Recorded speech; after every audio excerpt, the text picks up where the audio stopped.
Well, the entire concept of having a team in Kalamazoo was brought to the Parfits and Jim Gilmore by Henry Grooms. Henry Grooms ran the Kalamazoo Boxing Academy. And Henry Grooms was looking for a facility where he could hold his boxing matches. And he went to Ted Parfit, Jim Gilmore, had a conversation about bringing a professional hockey team here to Kalamazoo, affiliating with the Detroit Red Wings, to fill the dates when Henry wasn't putting on his boxing performances.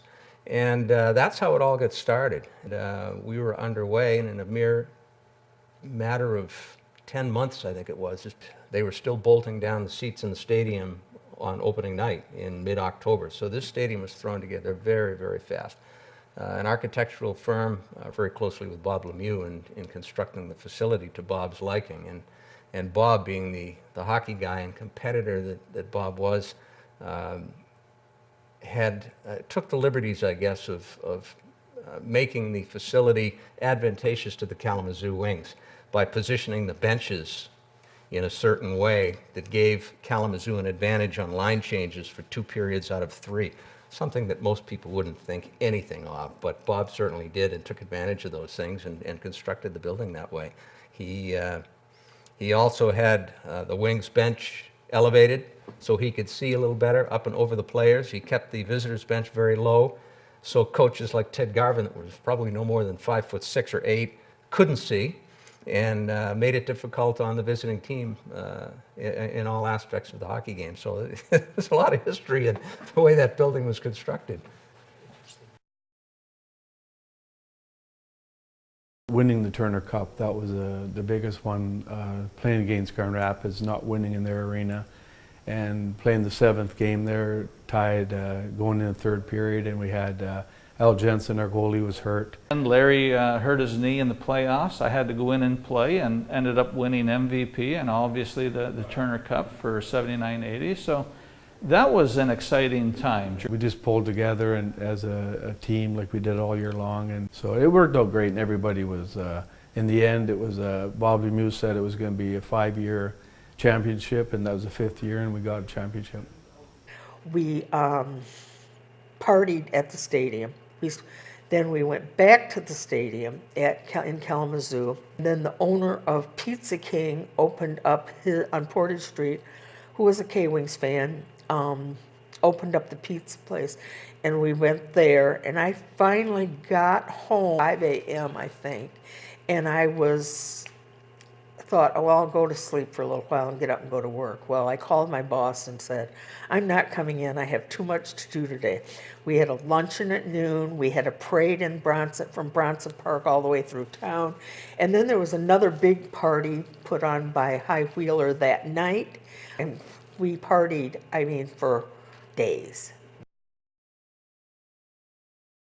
We were sitting in a weekly meeting, staff meeting in Kalamazoo, and Bob Lemieux had said at the time, you know, we need to build the attendance. What can we do to build the attendance? And of course, everyone put their thinking caps on. And being Irish, being from the city of Boston, I just recalling some of the events that took place in March for St. Patrick's Day. So I said to Bob, why don't we dye the ice green? And he looked at me like I was nuts, as did everyone else in the room.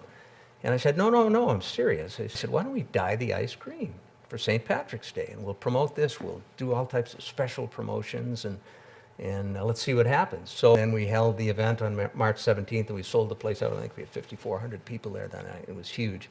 But the funny part of the whole evening was how are we going to dye the ice green? We thought, well, let's do it with food coloring. So we loaded up the Zamboni with its water where they resurface, and we filled up the tank with food coloring, which we bought by the gallon from Gordon Foods, I think.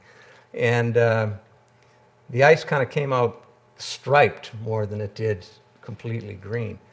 And what we didn't know was that there's a chemical in food coloring that actually prevents frostings from freezing on a cake. Well, it did the same thing to the ice. It didn't allow it to freeze. And we had puddles here and there, and we had laid down shamrocks over all of the face-off dots, and we made those out of cardboard. and they started to develop air pockets underneath. They popped up and cracked, and it was actually a mess. It really was a mess. Players, when they were knocked down, got up and they had green dye all over their uniforms, and then since that point, we found ways to perfect it, and we painted the ice rather than we using food coloring, and we laid down tissue paper for the logos rather than cardboard, and we kept building on the evening, giving away trips to Ireland, and we did all kinds of stuff, Irish music, and it just became a huge event.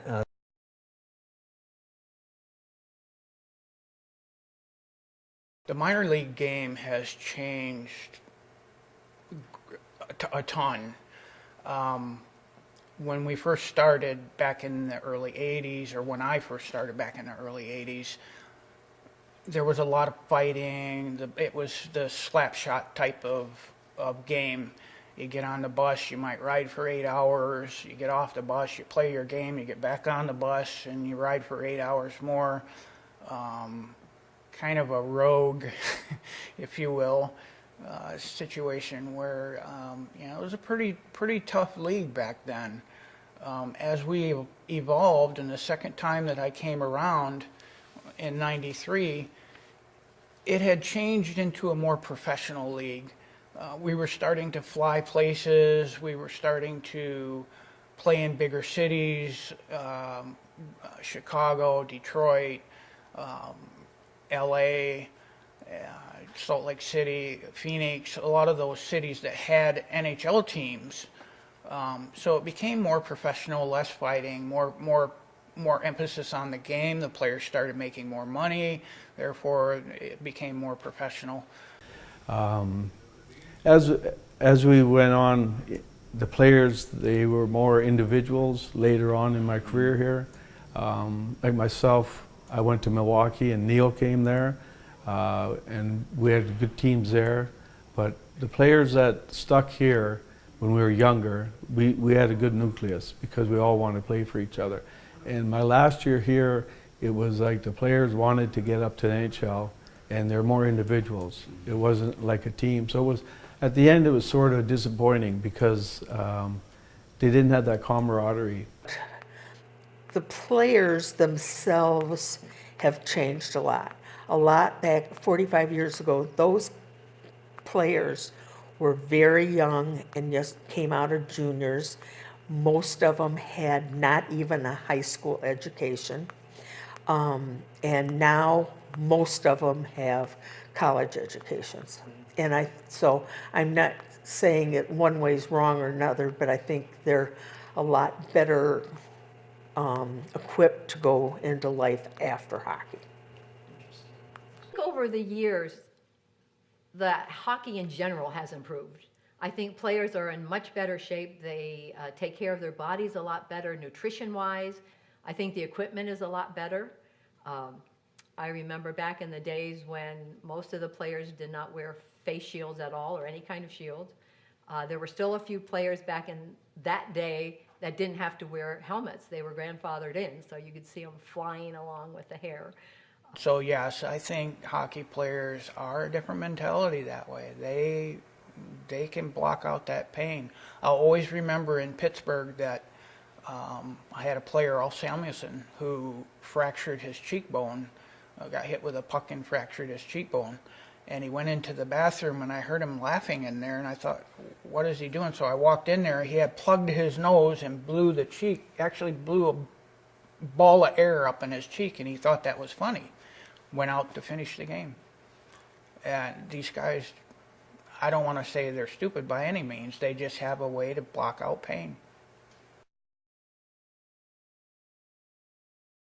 2006, they won the Colonial Cup, and we went to all the away games there. The K-Wings, I mean, they swept all the way to Danbury, Connecticut, and my husband and I decided to go to Danbury because they had a chance of actually winning the cup there. I was sitting in the press box next to the commissioner, Richard Brosal, at the time, and he said, "Are you going?" And I said, "Well, yeah." So he said, "Are you flying or driving?" And I said, "No, we're going to drive." And he said, "We need someone to take the Colonial Cup to Danbury." And I'm going, "Okay." So And we decided that, yeah, we would take it. In Danbury, they had a very vocal section that I guess was notorious among whatever league it was in before.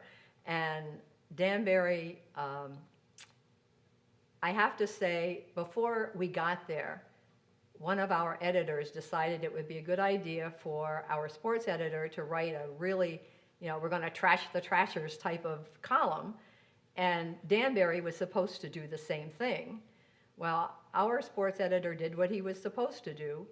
Theirs took a leave of absence, and so someone who never covered the team actually wrote a very nice article. And when I was at the arena, I actually had security. They put security with me so that the fans wouldn't do anything to me to harm me, I guess. And they were, the one section was, I don't know. I don't even know how to describe it. And they were really on Joel Martin. And I credit him so much with the job he did in spite of hearing all the slurs and the names that they called him. And it was an experience. Definitely a special team and situation. And you know what? It really made it a great place to play. Their fans were really loud and just all over you. And you couldn't pick a better place to win a championship. In their rink in front of their fans was awesome. Just that, and I'll never forget Lucas Drake's overtime winning goal. That was the best feeling I've had in professional hockey, seeing that one go in and being able to celebrate a championship with your teammates.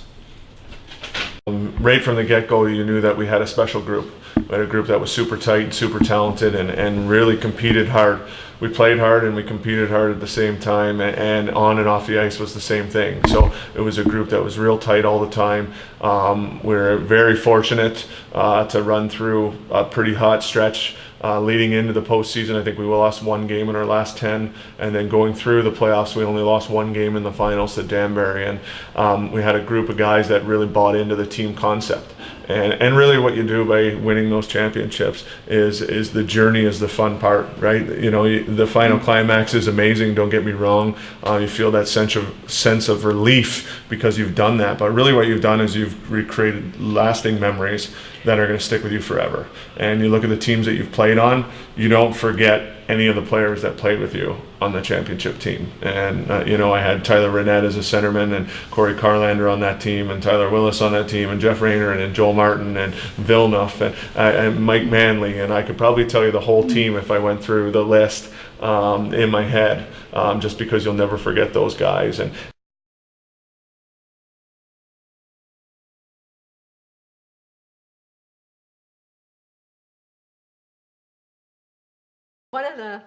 One of the funniest things that ever happened when I was covering the Kalamazoo Wings was Mel Engelstad, who was a fan favorite. He was a fighter.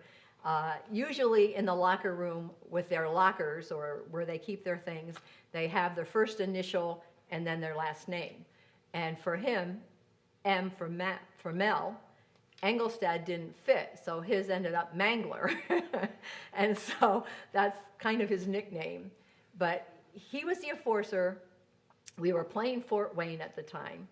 And Eric Boganicki, who was a young player who actually ended up in the NHL, but with Fort Wayne, was much smaller than Mel, kept irritating him and trying to get him into a fight, trying to goad him into a fight. So finally, Mel just turned around and kissed him smack on the lips and skated away. And Boganicki got a roughing penalty, and Mel got an unsportsmanlike conduct and was eventually suspended for a game. When I first started, Pete Stobie told me to, wear a headband or something to absorb the sweat, because oh my gosh, as soon as you get in that costume, you are sweating within 5 minutes, like literally dripping sweat within 5 minutes. And so I had a bandana on, and all of a sudden I was skating out on the ice, and all of a sudden the bandana fell over my eyes, and I couldn't see anything. I had no idea where I was. And I just stood there, like, okay, I'm blind. And I'm like, oh my gosh, okay. I just would take a couple of steps. And Kip, who still works at Wing Stadium, Waukee, who's a security guard, he yells out, he's like, Slappy, are you okay? And I'm like, no. He's like, what's wrong? Are you having a seizure? I'm like, So security and people came out to get me, and they're like, what's wrong? Are you all right? And I'm like, my bandana fell over my eyes. I can't see where I am. So I went off the ice, I fixed my bandana, and I got back out on the ice again, and everybody's like, yay, you know. So that was probably one of my first experiences being traumatized.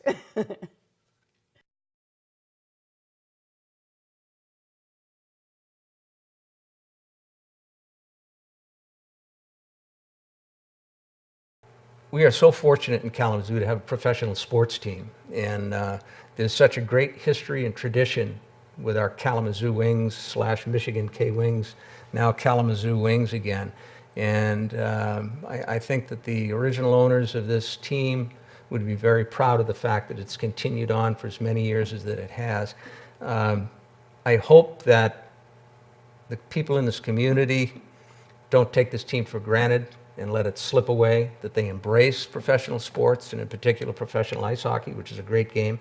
Attend the games, attend the events that are out at the stadium, and let's use this place to our advantage and make this a better community to live in. And I think the Kalamazoo Wings do just that. They make it a far better place and a far better community to live in.